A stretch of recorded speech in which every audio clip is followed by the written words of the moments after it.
Boa noite a todos e a todas. Sejam muito bem-vindos, muito bem-vindas. Aguardando uns minutinhos para nós entrarmos.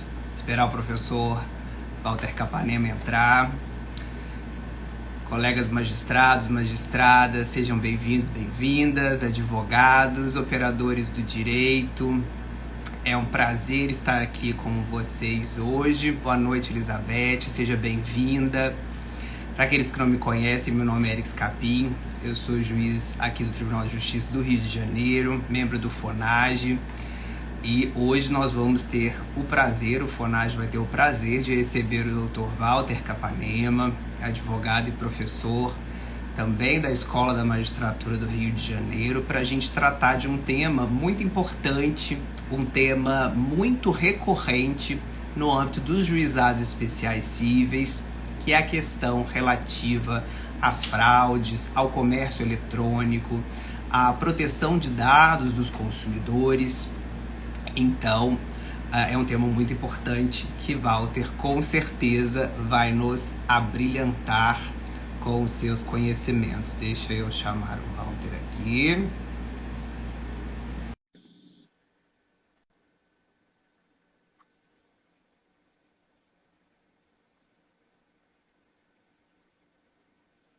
Walter já...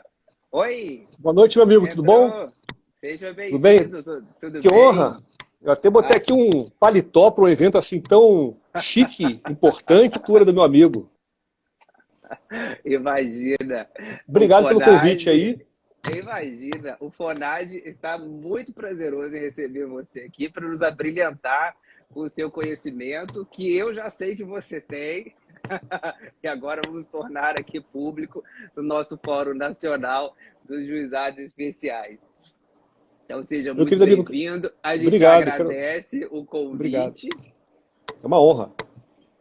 Eu quero agradecer aqui, meu querido amigo, boa noite às pessoas que estão participando, aos nossos telespectadores, não sei se a expressão é essa, mas eu quero agradecer, eu estou muito feliz em poder estar aqui, para mim é uma grande honra estar com vocês do FONAGE. Eu quero agradecer aqui esse convite tão legal para falar sobre um tema que eu acho fundamental, né, para a gente falar sobre os reflexos da tecnologia no mundo do direito. Vamos falar da LGPD, relações de consumo e tudo aquilo que o Eric escolher. Nós não combinamos muita coisa, combinamos algumas coisas, e eu sei que teremos muitas aventuras, muitas emoções. Meu querido amigo, eu estou aqui à disposição para conversar com você. Eu acho que a LGPD é uma lei fundamental. E o LGPD é muito parecido com o CDC, porque é um diploma protetivo.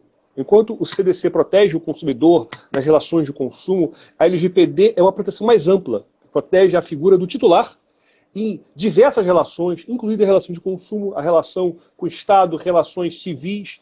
E tem uma lei que conversa muito com o CDC. Eu acho que é uma lei que tem tudo a ver com o FONAGE. Exatamente, Walter. E assim, é uma questão muito importante a gente tratar da proteção de dados, que foi, inclusive, agora elegida a direito fundamental, né? Exato. Pela emenda constitucional 115, né? Salvo o melhor juízo, e incluído aí no rol dos direitos fundamentais. E quando a gente trata, né, da proteção de dados e do comércio eletrônico, a gente, no âmbito dos juizados e de forma geral, na nossa vida cotidiana, porque eu gosto de falar que o direito do consumidor é um direito muito democrático, ele está presente da hora que a gente acorda, da hora que a gente dorme, né? Todos nós somos consumidores. E essa parte dos nossos dados, das compras e de tudo que nós fazemos, né, através da internet, por aplicativos, pelo celular, isso tudo acaba tendo uma ressonância muito grande, tanto em relação aos nossos dados, quanto em relação à própria relação contratual em si, ainda que seja uma relação muito simples, né? Você adquire um produto, um serviço, através de uma página no Instagram, de forma informal, faz um Pix, né? Aquela coisa tal. E aí a gente tem sempre uma relação de continuidade nos juizados, e aqui na turma recursal, aqui no Rio de Janeiro, sobre as questões relativas à fraude, né? Os consumidores alegam que há um vazamento, né, de dados por parte, principalmente, das instituições financeiras, e aí tem entendimento que não pode, né, se presumir que esses dados tenham vazado, mas por outro lado, quando há aquela engenharia social, né, em que temos um suposto fraudador com todos aqueles dados, né, do consumidor. Então, é um ponto muito importante para nós tratarmos, porque é no dia a dia, né, dos nossos juizados, né, ao longo do país todo, né? E aqui no Rio de Janeiro a gente tem um detalhe específico que pode ser que não tenha, né, nos outros estados. Esse negócio não tenha chegado, que é o famoso golpe do motoboy, né, que a gente tem, né? Não é verdade. Meu amigo, até se você me permite, então, pegando o gancho que você está falando, de repente a gente pode começar com a polêmica dos vazamentos. Posso começar com Perfeitamente. essa polêmica? Você autoriza? Aqui Então, a casa é sua. não, obrigado, meu querido. Uma grande honra. Mandar um abraço aqui para minha amiga Nara, o pessoal que está presente, a doutora Carolina.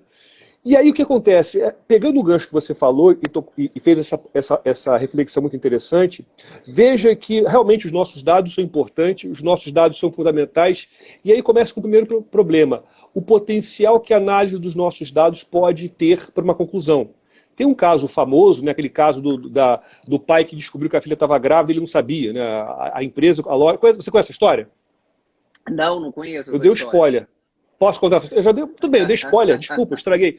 Mas é a história do pai que o pai foi reclamar na loja que a filha dele, a adolescente, estava recebendo, ou pré-adolescente, estava recebendo cupons de desconto para produtos de bebê. Lembrei desse caso, Conhece? lembrei desse caso. E o pai reclamou, fez aquele escândalo na loja.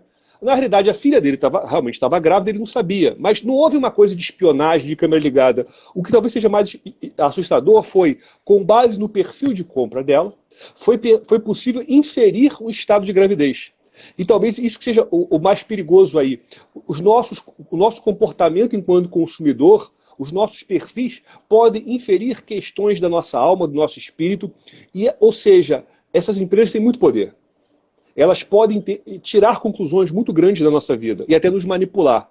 Primeiro problema. Segundo problema, se isso tudo está sendo armazenado, vai ficar em algum lugar. A gente espera e torce que tenha segurança. Mas nem tudo é tão seguro assim. E quando houver o vazamento? Porque o vazamento talvez é muito quando. Vazar os seus dados pessoais. A gente, na verdade, só sabe quando os nossos dados, quando tem esse vazamento, quando divulga-se na mídia, né? Exatamente. Não sei milhões, bilhões de dados de usuários do Pix, aí você percebe. Não sei o quê, né? Mas se não houver essa publicidade, como nós vamos saber que os nossos dados foram, né, ilegitimamente divulgados, obtidos, né, por terceiros, né? Isso é um problema. É um problema. E até, Eric, tem o seguinte, a LGPD, ela estabelece lá no seu artigo 48 um dever da empresa ou do órgão público que faz o tratamento dos seus dados, ou seja, o fornecedor de produto e serviço, numa relação consumista, por exemplo, ele é obrigado, quando há um incidente de segurança, como um vazamento, por exemplo, de avisar para você, consumidor, usuário, titular, e para a Autoridade Nacional de Proteção de Dados, né, um órgão da Presidência da República, ele é obrigado a te dar a má notícia. Olha, Walter, olha, Eric, os seus dados vazaram, houve aí um problema, alguma coisa desse tipo. Te dá a má notícia. E outra coisa, em havendo o vazamento, né, os seus dados caíram na internet, o pobre consumidor, ele resolve promover uma ação no juizado especial. A pergunta é, esse dano moral pelo vazamento é um dano moral in re ipsa? Ou seja, basta você mostrar para o juiz, excelência, houve um vazamento, minha vida não vai ser mais a mesma, ou é preciso se provar algum prejuízo depois do vazamento, ou seja, alguém criou uma conta bancária ou criou uma conta no banco com os meus dados que vazaram, por exemplo. Isso daí, eu acho uma das questões mais polêmicas de 2022. Sim. Porque tem entendimento para todo lado. Exatamente. O que você acha, Eric? Tem qual é a sua opinião? Que é fraude de terceiro, que é fraude, né? E aí rompe-se o nexo de causalidade, então, né, é ato exclusivo de terceiro, e aí teria questão de excluir a responsabilidade civil. Só que a gente tem um ponto muito importante que está lá na LGPD, que é uma responsabilidade objetiva também do fornecedor, né, pela manutenção desses dados. Agora, sim, uma coisa é a comprovação do vazamento, outra coisa é a suposição, que normalmente, quando nós temos as fraudes, né, o boleto fraudado que é enviado para o e-mail, né, alguns links que as pessoas geralmente acessam por SMS, e aí a gente tem tudo lá bonitinho, o slogan de determinado fornecedor, o slogan de uma instituição bancária, e aí quer se atribuir a responsabilidade em razão aí, né, da responsabilidade objetiva do CDC a esse fornecedor. Então, são questões muito peculiares que têm que ser analisadas no caso concreto para se Exatamente. estabelecer o liame aí do nexo de causalidade entre a conduta e o resultado danoso, né? Perfeito. Se você me permite aqui dar só um pitaco, me parece, o meu entendimento particular é de que o dano moral pelo vazamento é um dano moral em re ipsa. Não há necessidade de comprovar qualquer prejuízo do vazamento, por quê? Quando os dados vazam, você perde todo o controle sobre eles. Se você olhar o artigo 18 da LGPD, você tem uma série de direitos. E você não pode exercer esses direitos em relação a esses dados.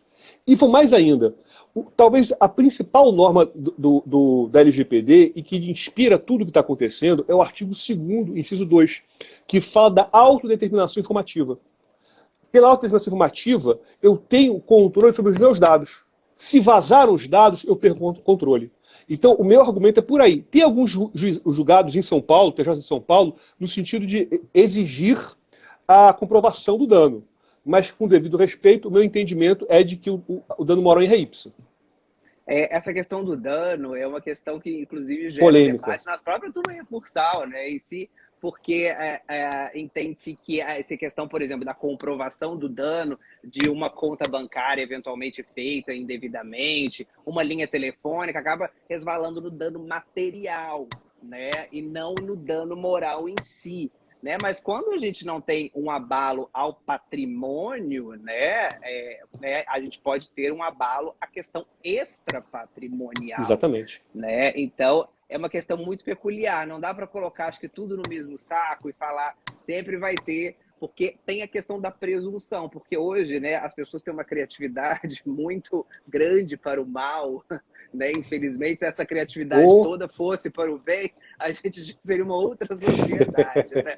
Mas tem uma criatividade muito grande para o mal, né? Então, a questão da engenharia social que se faz através, né, dos dados mesmo, e a gente não sabe como esses dados são obtidos, né? Porque os nossos dados são espalhados por centenas de locais, desde sites que a gente faz compra de qualquer coisa, seja na operadora de telefonia, seja na própria instituição financeira, né? Nossos telefones, né? Pois é. Uma coisa, Eric, que eu acho interessante da gente comentar, e até com base no que você falou, é realmente, se você não tem por parte do fornecedor essa denúncia onde ele relata que houve o vazamento de dados, um incidente, ou outro incidente de segurança, não apenas o vazamento, eu acho que fica muito difícil para o autor de uma ação comprovar o vazamento. Por quê? Porque o fato dos seus dados estarem na internet, você não sabe de onde veio. Porque, por exemplo, se vaza o nosso CPF, o e-mail, você consegue imaginar de onde ele saiu, porque a gente fornece, às vezes, os mesmos dados para vários lugares. O iFood, Spotify... Que entra o comércio eletrônico, né? Até agora, aquele negócio de ver se você tem dinheiro para resgatar e tal, basta só o CPF, hein? Exatamente. Olha que maravilha. Olha que coisa segura no mundo de LGPD, né? Que maravilha. Você pega o CPF e a data de nascimento, salvo engano, e você descobre se você tem algum dinheirinho para receber pedido por aí, né? Isso não dá nem para descobrir, né? Na internet. Não dá nem para descobrir, né? Não vamos ensinar aqui essas coisas, né? Uma live direita, nós vamos ensinar essas coisas. E essa é a grande questão, né, Paulo? Você falou questão da prova, né? Porque muitas vezes, seja bem-vindo, Marilene, a questão Marilene. da prova, que é a grande questão, que muitas vezes a gente tem até um julgamento de improcedência, né, por essa falta de provas, né? Como é possível fazer essa prova, né, por parte do consumidor no âmbito do juizado, já que não cabe perícia complexa, né, e aí tem que ser uma prova mais simples, né, aí como seria, né, que nós poderíamos, enquanto consumidores, trazer aquela prova, né, de que determinado, por exemplo, instituição financeira teria vazado os nossos dados, e aí com isso, né, nós teríamos, através dessa engenharia social com os nossos dados, né, um prejuízo pelo o golpe do motoboy, o boleto fraudado, dentre outras várias fraudes que nós vemos por aí. Né? Infelizmente, por causa da pandemia, eu acho que os golpes aumentaram. O Brasil, eu arrisco dizer que o Brasil é o líder mundial em fraude bancária. Isso aí eu digo sem medo de errar, porque realmente o nosso sistema bancário é muito avançado, tem mais do que até dos outros países, tem muita gente e tem muito golpista. Grande parte dos golpes, durante muito tempo, era aquele golpe do clique aqui. Você clicava, instalava o programa capturava tudo o que você tinha e alguém tirava o seu dinheiro ou usava o seu cartão de crédito. Era o golpe da engenharia, que usava uma engenharia social para essa finalidade. Engenharia social é você manipular os sentimentos de alguém para determinar uma conduta. Clique aqui, aperte aqui, faça alguma coisa nesse sentido. Eu vejo que a engenharia social ela continua existindo, mas ela migra para outros modelos. Por exemplo, esse golpe do motoboy, às vezes é um golpe ele tem até versões mais engenhosas. Por exemplo, às vezes alguém consegue fraudar o seu cartão de crédito mesmo. A fraude é verdadeira. Primeiro ele frauda, depois ele liga como se fosse o banco para você. Olha, teve uma fraude aqui que no seu banco nós detectamos. Teve um lançamento aí? Ah, teve. Então, digite aqui no telefone, né, a sua senha. Senha. Isso, e depois a gente vai mandar, corte o seu cartão de crédito no meio, a gente vai mandar o motoboy aí buscar o cartão para você. Eu fico pensando, será que eu sou tão importante assim para o banco mandar na minha casa um motoboy para pegar um cartão de crédito meu arrebentado, quebrado, inutilizado? E a grande questão dessas pessoas que são alvo desse tipo de golpe são os hipervulneráveis aos olhos do CDC, né? Que são pessoas que precisam de mais proteção, né, juridicamente falando, aos olhos, né, do Código de Defesa do Consumidor. São normalmente pessoas idosas, né, que às vezes não tem uma linha de telefone celular, só tem fixo, não tem muito conhecimento de tecnologias, né? Então, se você fala para a pessoa que ouve a fraude com o nome dela e tudo, a pessoa acaba acreditando e aí digita a senha, etc. Então, a gente sempre tem que lembrar dessa categoria mais especial de consumidores, porque todo consumidor, né, por a pré-determinação do legislador, entende que nós todos somos vulneráveis, né? É uma pré-determinação do próprio legislador do artigo 4º, inciso 1. Agora, temos essa categoria de hipervulneráveis, que são pessoas, assim, em razão da idade, em razão da condição de saúde, né, tem mais suscetibilidade de cair nesses golpes. Eu acho que, de repente, eu não sei se a inversão do ônus da prova do CDC, tão poderosa e importante, poderia socorrer esse hipervulnerável nessa situação. Porque o banco vai sempre alegar, olha, é culpa exclusiva do consumidor. Né? Foi ele que deu o ASO, foi ele que passou a senha, foi ele que fez tudo isso. Mas será que ele não deveria ter um sistema ainda mais seguro, especialmente para os seus usuários, consumidores, correntistas, hipervulneráveis? Porque capacidade de monitorar eles têm. O banco tem capacidade, ele monta o meu perfil, o banco sabe quanto eu gasto, o meu cartão de crédito sabe quanto eu gasto. Então, se eu gasto, sei lá, R$200 por mês em livros, hoje em dia nem muita coisa, se de repente eu começo a comprar pneus, gastar R$5.000 de pneus, está esquisito. Né? Pneus de trator. Então, alguma coisa está errada. Né? Então, os bancos têm que controlar. Essa questão do perfil é muito importante, assim, a meu ver. Eu acho que é uma questão muito importante mesmo para o caso concreto, né? Porque é nítido quando acontecem essas fraudes, né? A clonagem do cartão, todo tipo de fraude relativa, principalmente à instituição financeira, né? Sai completamente do perfil. Exato. Então, assim, eu gasto R$200 por mês. Aí, do nada, começa a aparecer compras de 3.000, 2.000 num curto espaço de tempo, né? E, às vezes, quando você está com o seu cartão mesmo e vai utilizar, o banco, às vezes, bloqueia por questões de segurança, né? E ninguém te avisa, inclusive. Exato. Tem essa questão. Então, essa questão do perfil é uma questão muito importante, né, que acho que é um ponto que pode ser, né, elencado para eventualmente coibir certas fraudes. Porque imagino eu vou começar também a comprar pneu de trator, tem alguma coisa errada. Eu não sei nem se isso vende. Eu até vou pesquisar depois da live. Não sei nem sei se isso vende assim, imaginando, tá na Amazon comprar um pneu de trator. Uma dica Com aí para certeza a tem senhora. no Mercado Livre, com certeza deve ter. Éric, eu acho que um artigo que de repente pode nos ajudar aí a entender essa nova realidade, ainda na LGPD, é o artigo 37.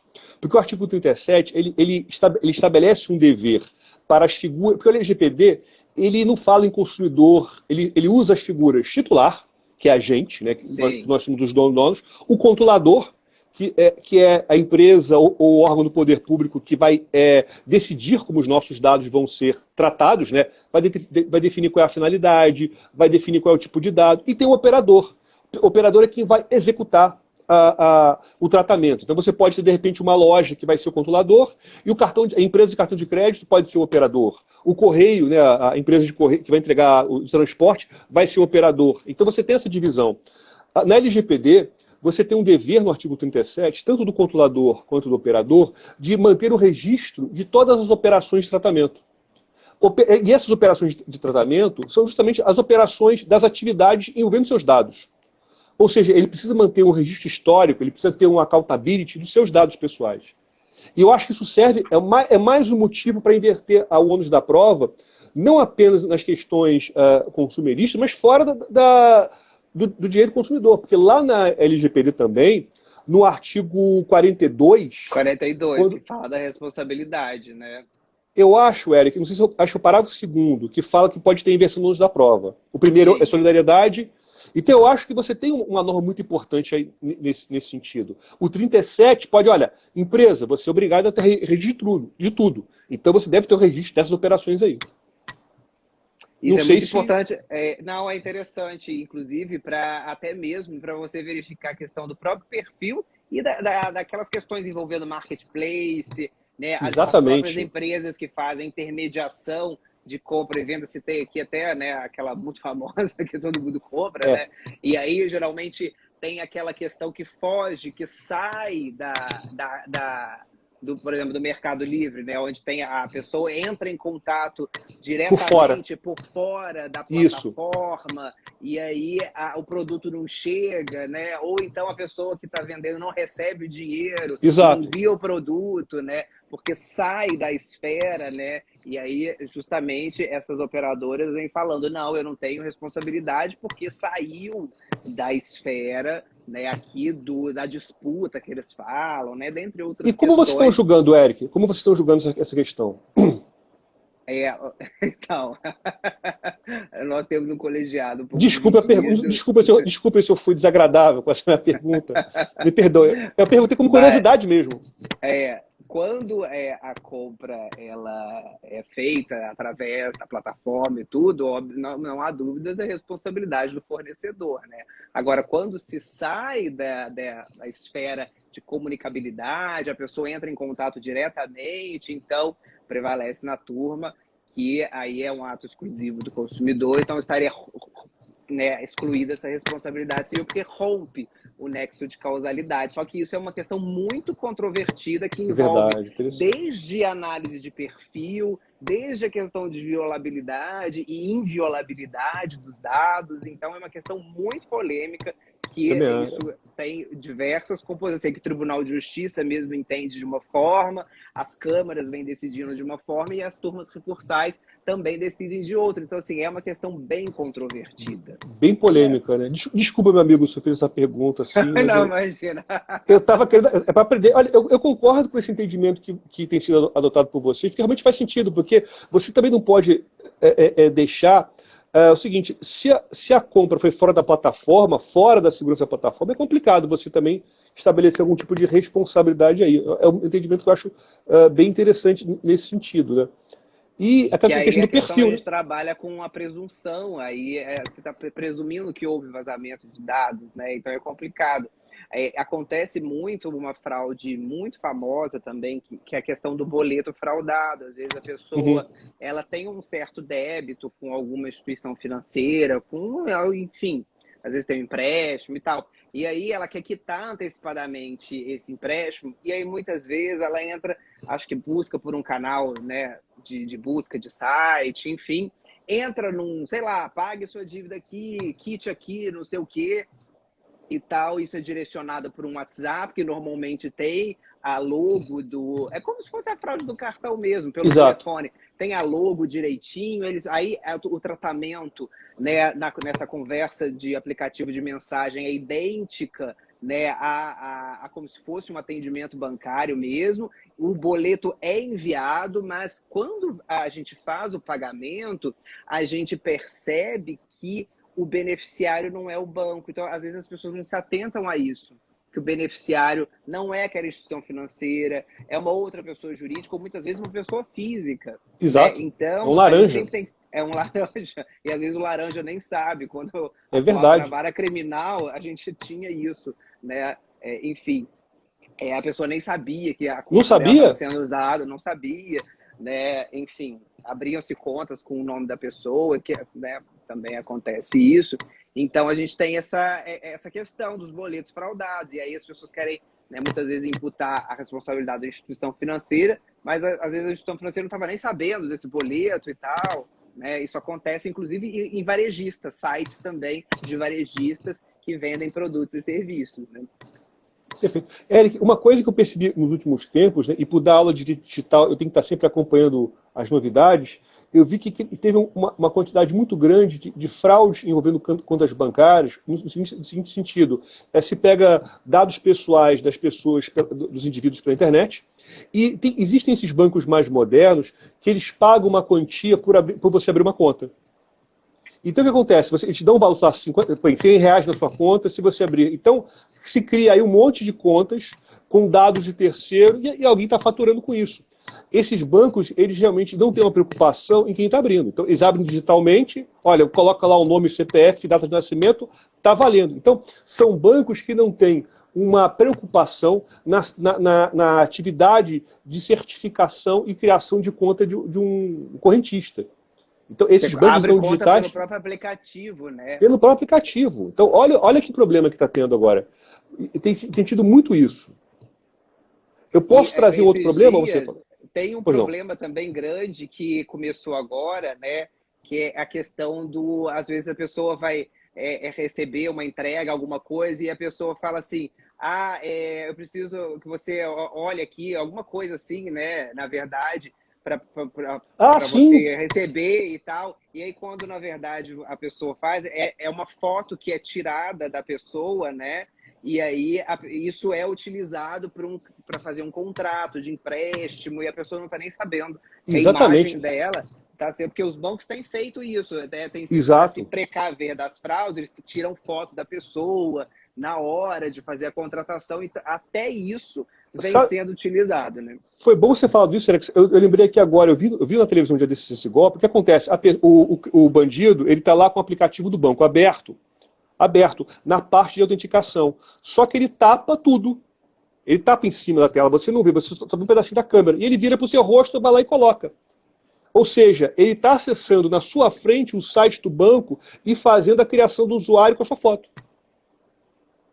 Então o que acontece? Realmente é muito complicado você lidar com o engenho do bandido brasileiro. Quer dizer, realmente uma É a atividade. criatividade, que eu digo, a É uma criatividade do criatividade. mal. Tem que andar de óculos escuros, né? O jeito é esse. E barba falsa. O jeito é esse. Eric, isso me permite aqui trazer aqui uma questão polêmica de um fato, é aquela questão do golpe do WhatsApp. Eu acho que todos Esse é nós já fomos complicado. vítima, né? Alguém pega a nossa foto do WhatsApp, a nossa foto da internet, cria um perfil no WhatsApp e aí começa a pedir dinheiro para as pessoas. Olha só, eu estou aqui, a minha conta deu problema. Mamãe, minha conta deu problema. Será que você pode depositar um valor aqui, né, Walter, fazer um pagamento para mim? eu já fiz, acho que uns 3 ou 4 registros de ocorrência com isso. E assim, hoje em dia eu já não faço mais, porque eu já fiz tanto registro de ocorrência, e assim, eles sempre mandam mensagem para minha mãe, e eu não tenho na minha agenda, né, de telefone, escrito mãe, pai, porque com questões de segurança, né, a gente nunca deve colocar, fazer uma referência, filho, mãe, pai, tio, vô, né, evitar esse tipo de coisa. E aí, uma vez, ela me passou o número que estava se passando por mim, e aí eu adicionei o número, eu vi que era uma foto minha, e assim, em menos de um segundo mudou a minha foto para de um outro professor.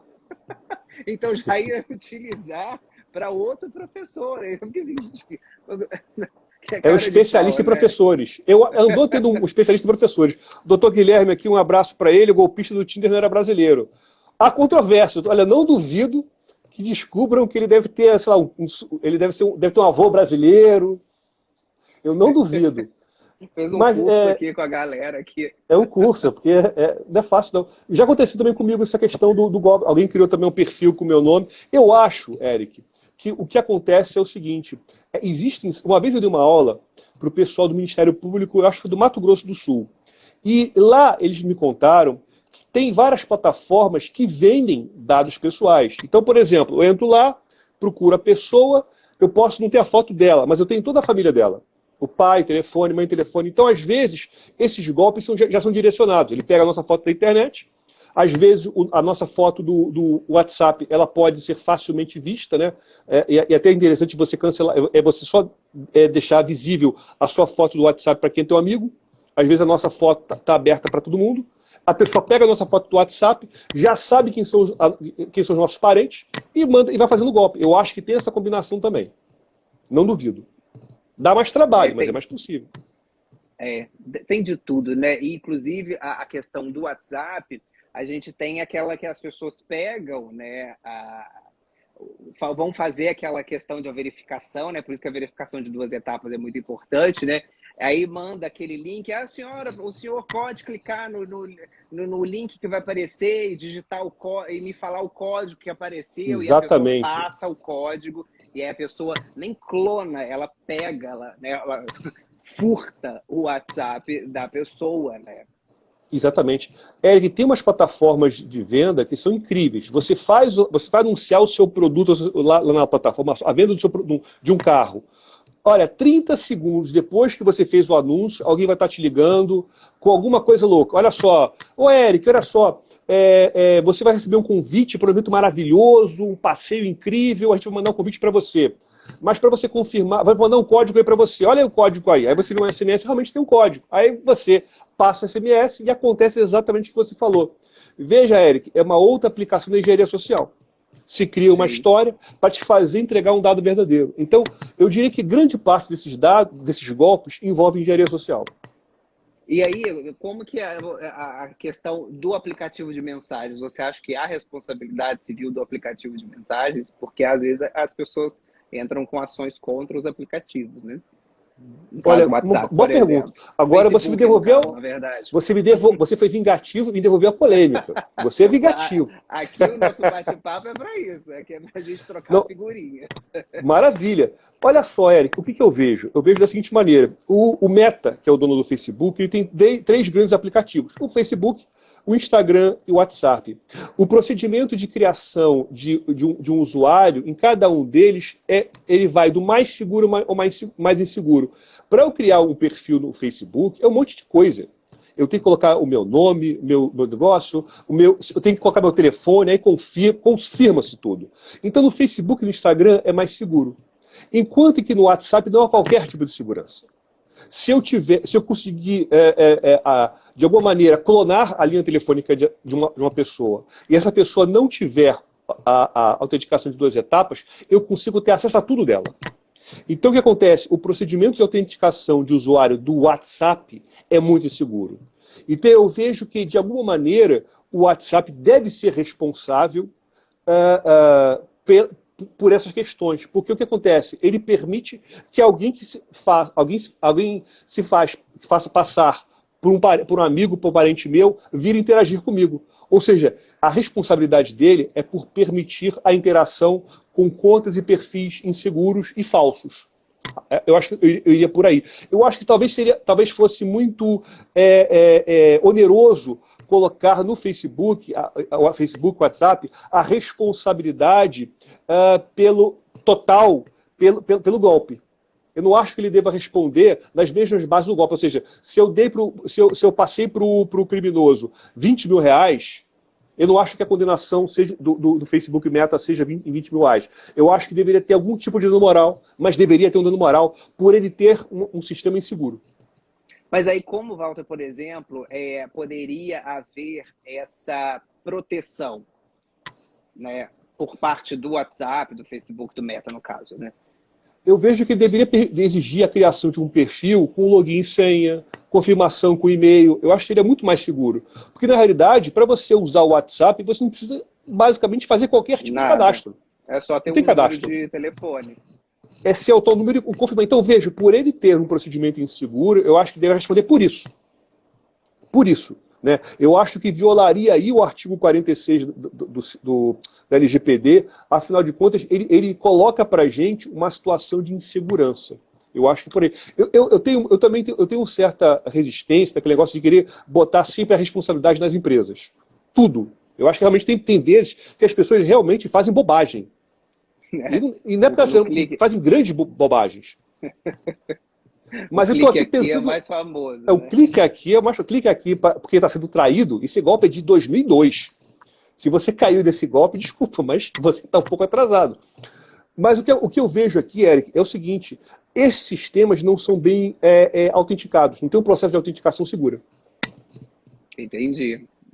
Interessante uma reflexão, inclusive com base no artigo 46, né, que fala que os agentes de tratamento eles têm que adotar mecanismos de proteção. Interessante. Exatamente.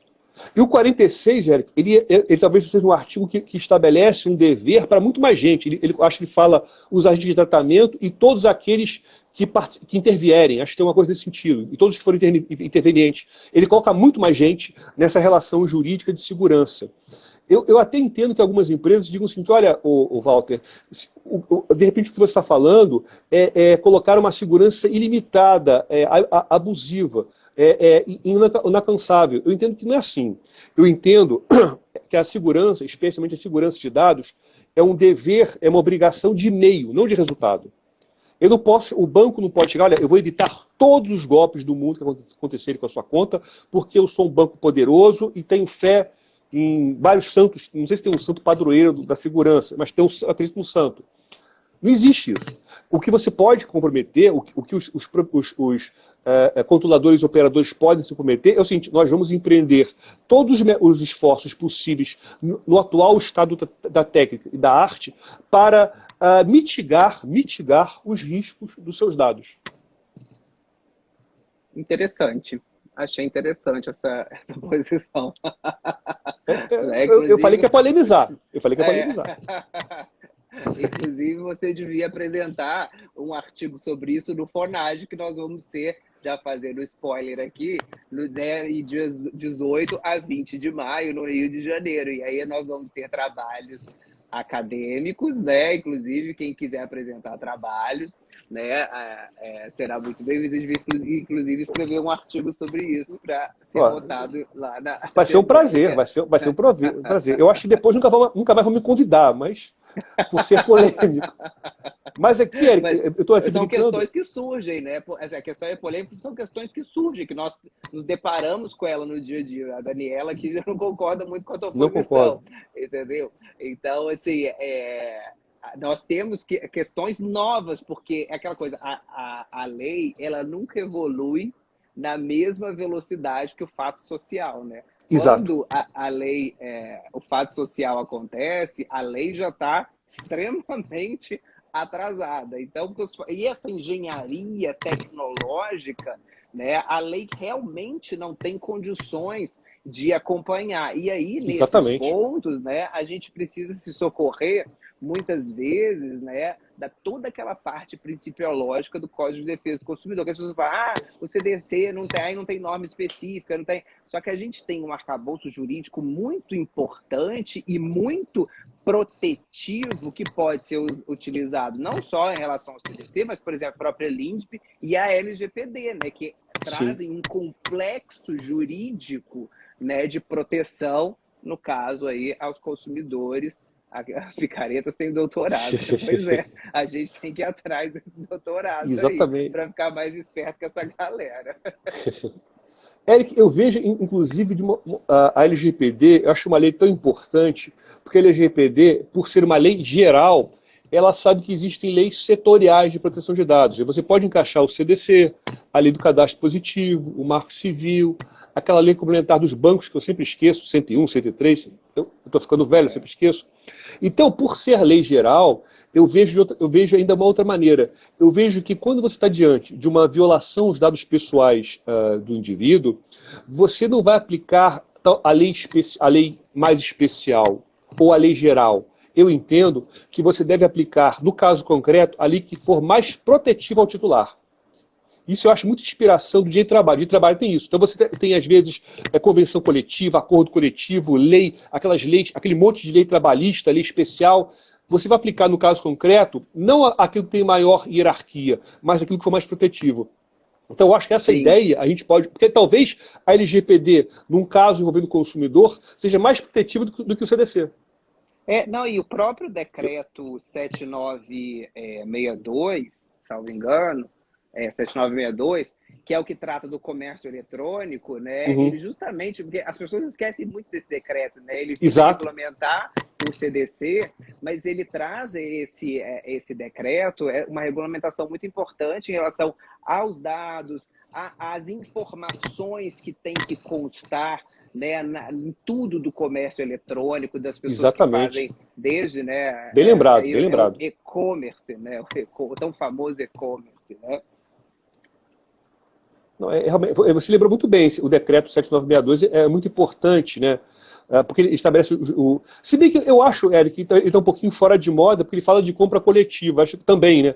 Compra coletiva meio que morreu, né? Eu acho que ninguém É, mais faz compra coletiva em 2022. Eu acho que é algo que morreu. Mas ele fala da compra, eu acho que é o artigo 2º, que ele fala das regras gerais do e-commerce, né? Das informações que deve sei, prestar. Então, ele é muito importante. exatamente. E aí a gente entra na questão da responsabilidade, aí de uma forma mais geral, né? Objetiva ou subjetiva, né? E aí muitas pessoas falam assim, que tem que comprovar, né, a culpa. Eu não estou falando nem aí se tem que ser responsabilizado ou não. Já estou entrando na parte até mesmo jurídica da responsabilidade civil, né?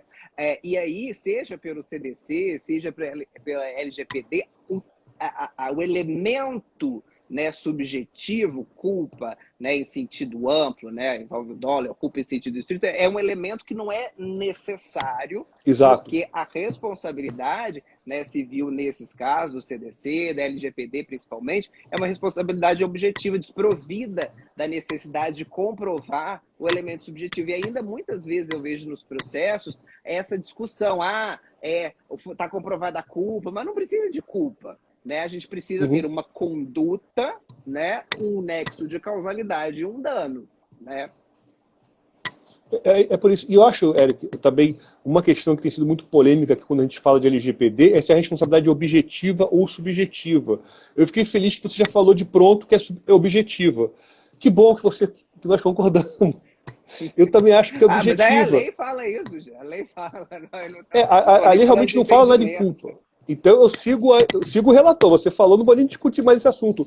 Tem alguns autores que entendem que seria subjetiva, mas eu acho que o argumento que eles trazem é um argumento muito econômico, muito político, no sentido de seria muito oneroso colocar nas costas das empresas uma responsabilidade objetiva no mundo de tecnologia.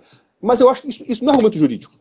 Sim, e que é inclusive uma questão que eu tenho até a gente discute bastante sobre a responsabilidade, a questão da devolução em dobro do artigo 42, parágrafo único, né?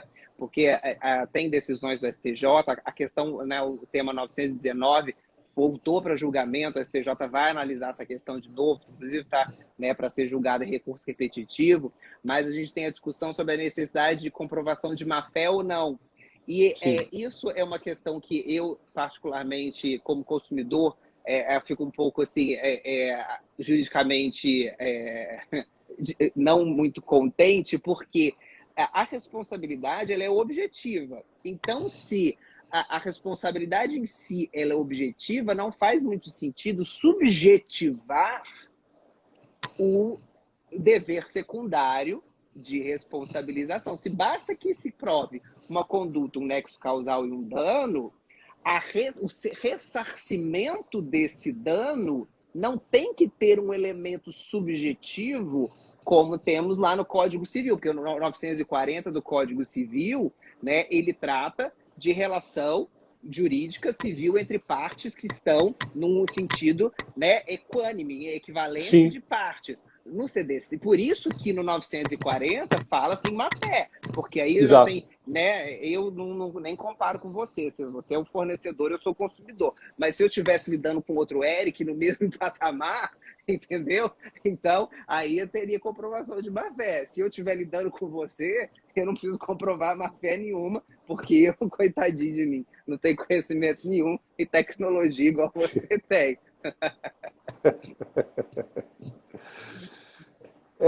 Quantos assuntos polêmicos. Eric, não sei se já tem aparecendo algumas questões de LGPD nos juizados.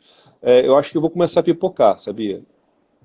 Assim, ainda está uma discussão muito prematura nos juizados sobre a LGPD. Assim, a gente tem muito pouca questão envolvendo LGPD nos juizados. De vez em quando aparece, quando nós temos, às vezes, um cancelamento de conta de YouTube, alguma coisa assim, mas assim, não é recorrente. Ainda está começando, porque eu acho que a LGPD ela é uma lei maravilhosa, mas eu acho que ainda falta a gente expor mais essa lei, expor no bom sentido, né?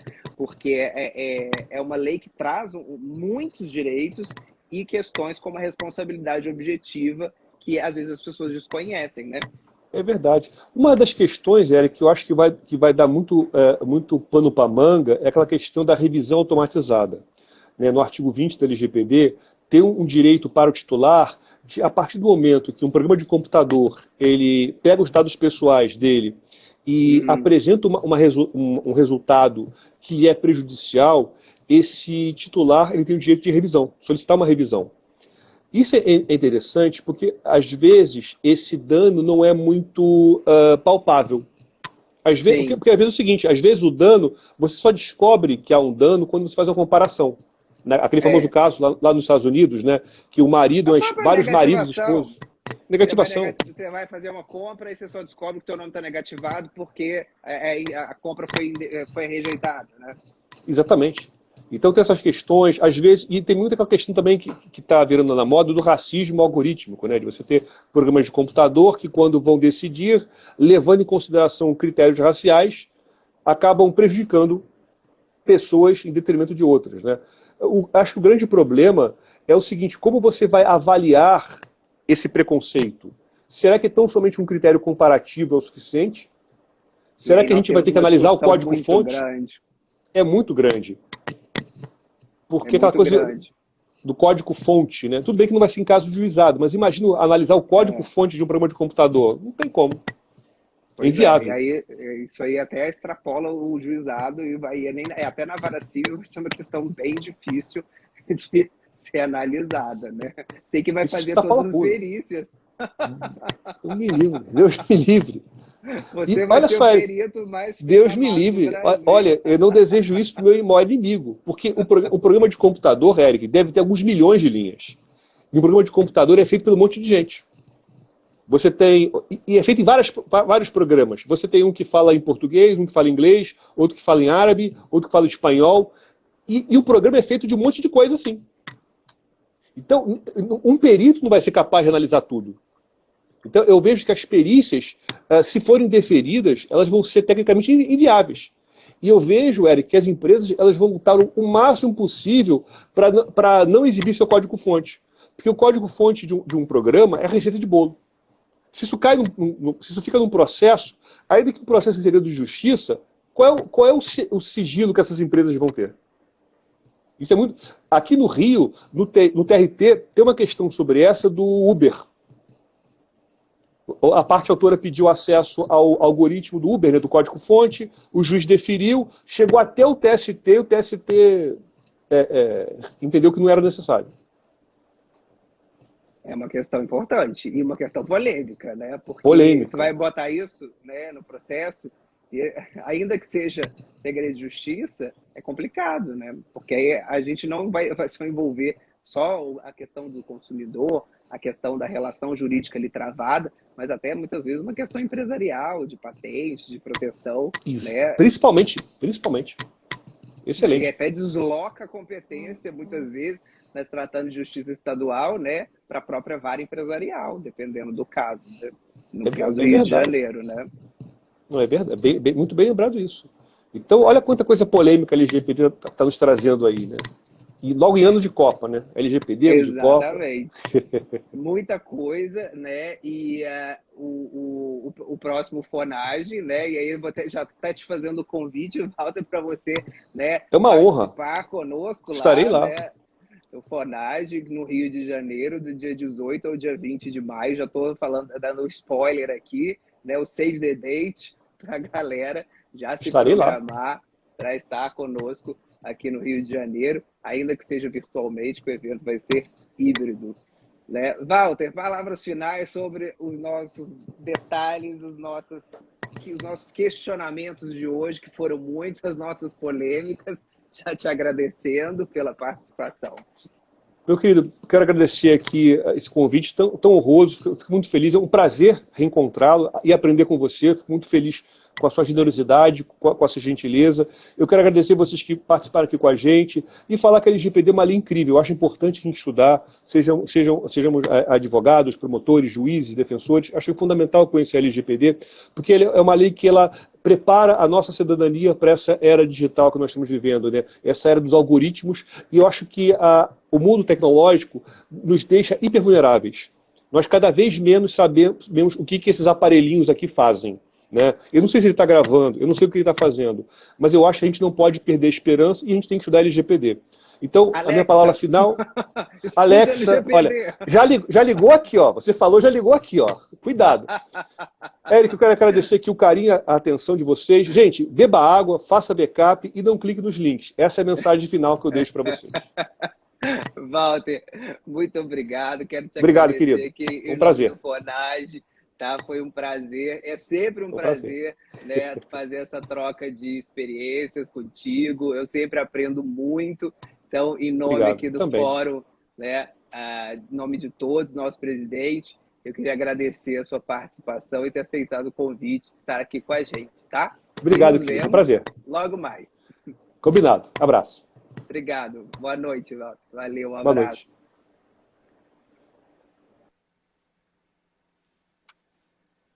Viu, gente? Quanta coisa boa, quantas polêmicas, né, foram discutidas hoje com o professor Walter.